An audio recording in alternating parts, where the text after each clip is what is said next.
Merhabalar, Ayşe Deniz'in Hobileri YouTube kanalıma hepiniz hoş geldiniz. Kanalımdan kucak dolusu selamlar, sevgiler sunuyorum. Evet, yine bir iki şiş örgü çalışması ile sizlerle birlikteyiz. Bu videomda sizlere 4 sıradan oluşan çok kolay bir modelle geldim. Mevsimlik örgülerinize çok yakışacak bir model arkadaşlar. Hemen şöyle modelin anlatımı için elimde bu şekilde ipim var. Şöyle göstereyim. İpimiz Alize Cotton Gold arkadaşlar, 50 gramlık bir ip. Hemen şöyle renk kodunu merak eden olursa rengimizi de gösterelim. Rengimiz de tatlı bir renk. Hemen şöyle 446 rengimiz.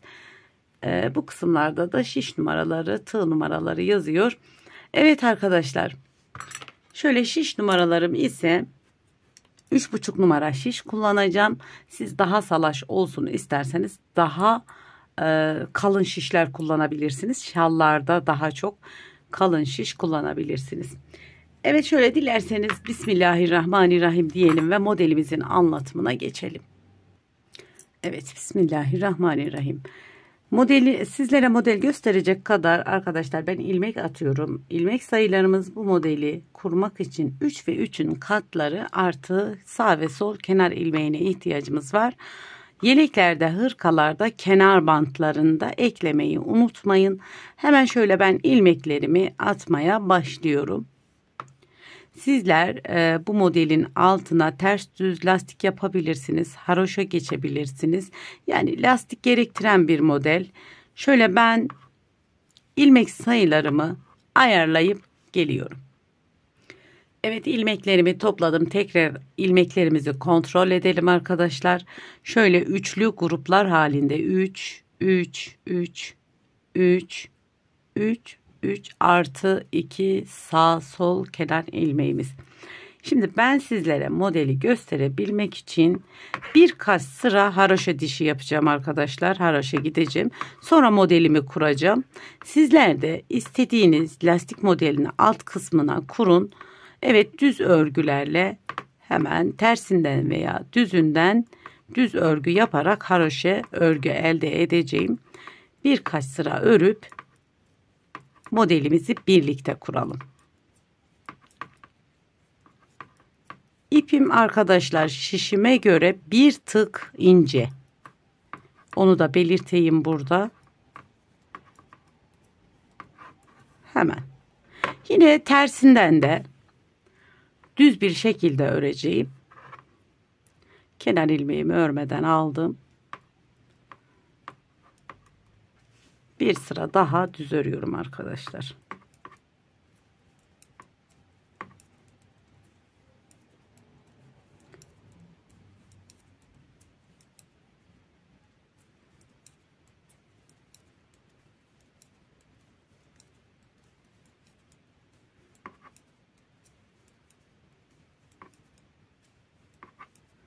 Düz örgü olduğu için hızlı geçiyorum.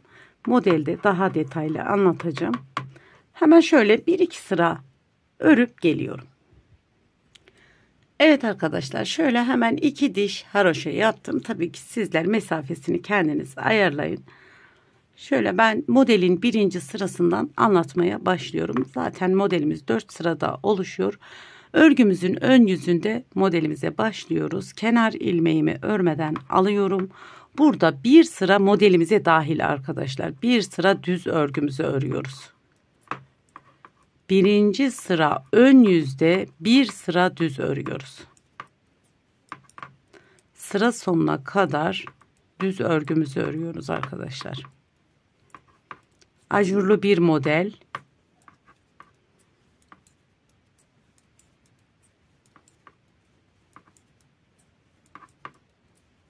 Evet, hemen bir sıra düz ördüm.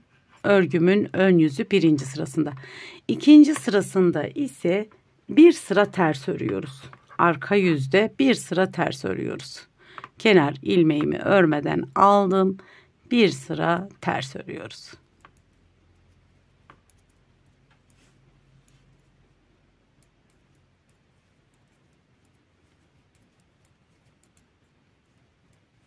Hızlı geçiyorum çünkü ters düz örgü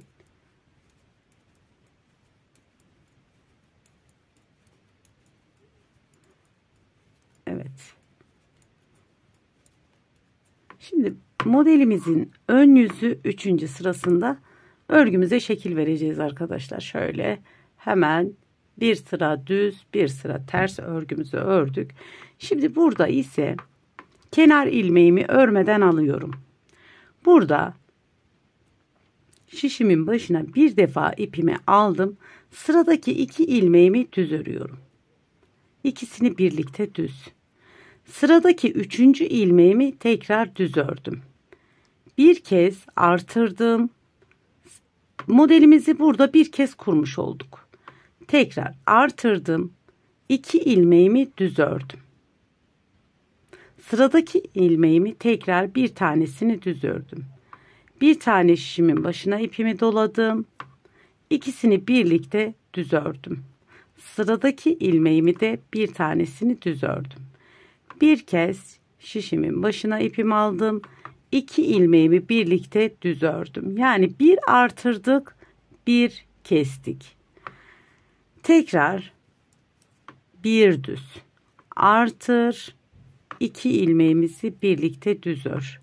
Sıradaki ilmeğimi tek düz örüyorum. Artırdım, 2 ilmeğimi düz ördüm. Sıradaki ilmeğimi düz, kenar ilmeğimi de ördüm arkadaşlar. Şimdi burada ilk başta artırma ile başladık. Burada artırmıyoruz. Burada artırma yaparsak ilmek sayımız artar. Şimdi modelimin arka yüzünde ise aynı işlemi yapıyoruz.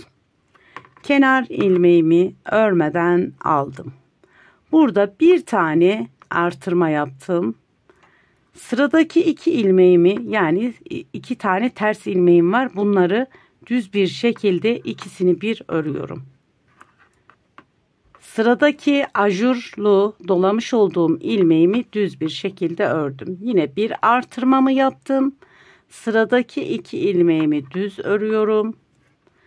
Yine ajur bölümündeki olan ilmeğimi de düz bir şekilde örüyorum.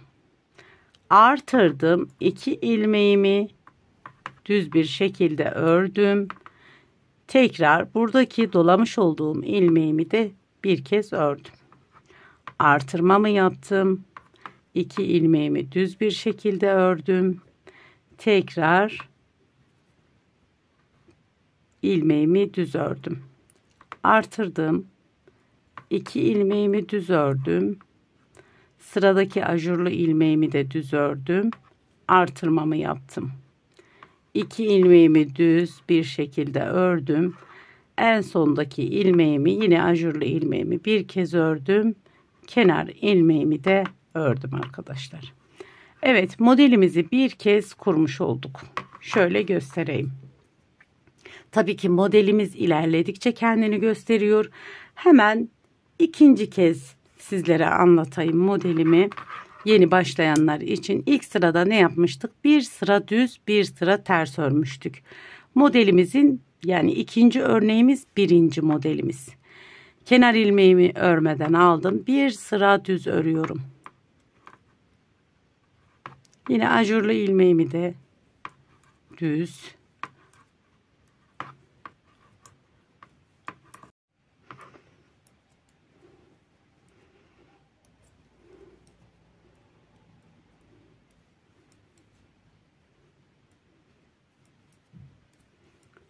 Evet, bu sıramızı düz bir şekilde ördük. İkinci sıramızda ise yine ters örüyoruz. Sonra 2 sırada da model kuruyoruz. Modelimiz bu şekilde tekrar ediyor arkadaşlar kendini. Şöyle ben daha önce örmüş olduğum büyük parça üzerinde sizlere modelimi göstereyim.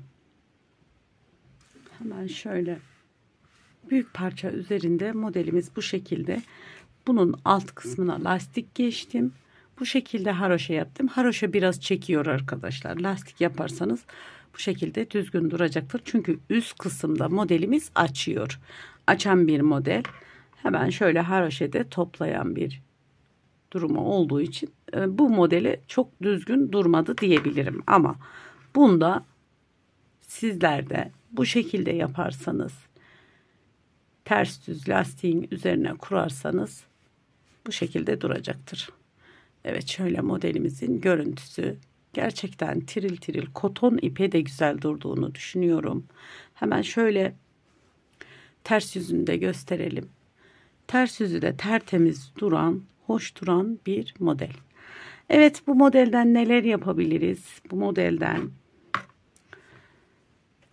çeyizlik yelekler yapabiliriz arkadaşlar. Yelek, yazlık, mevsimlik yelekler yapabiliriz. Etol şallar yapabiliriz. Bebek örgülerinde kullanabiliriz. Etol şallarda lastiksiz olarak başlayarak bu şekilde lastiksiz direkt modelinize geçip kenar kısımlarını, bitiş kısımlarını tığladığınız zaman çok hoş etol şallar yapabilirsiniz bu modelden. Ajurlu bir örnek. Şöyle çok da hızlı ilerleyen bir model. İnanın bu elimde görmüş olduğunuz parçayı hemen şöyle 15-20 dakikada yapmışımdır. Çok hızlı ilerliyor. Şöyle. Tabii ki dediğim gibi bebek örgülerinde, bebek yeleklerinde de kullanabilirsiniz. Yani aklınıza gelebilecek, sizlerin yakıştırabildiği iki şiş örgülerde kullanabileceğiniz güzel bir örnek diye düşünüyorum. Evet arkadaşlar, bu aşamaya kadar beni izlediyseniz bir beğeni, bir yorum, kanalıma abonelikler ücretsizdir. Bana destek olursanız çok sevinirim. Bir videomuzun daha sonuna geldik. Bu aşamaya kadar beni izlediğiniz için çok teşekkür ederim. Bir diğerki videomuzda görüşmek dileğiyle. Allah'a emanet olun. Hoşça kalın. Kendinize iyi bakın.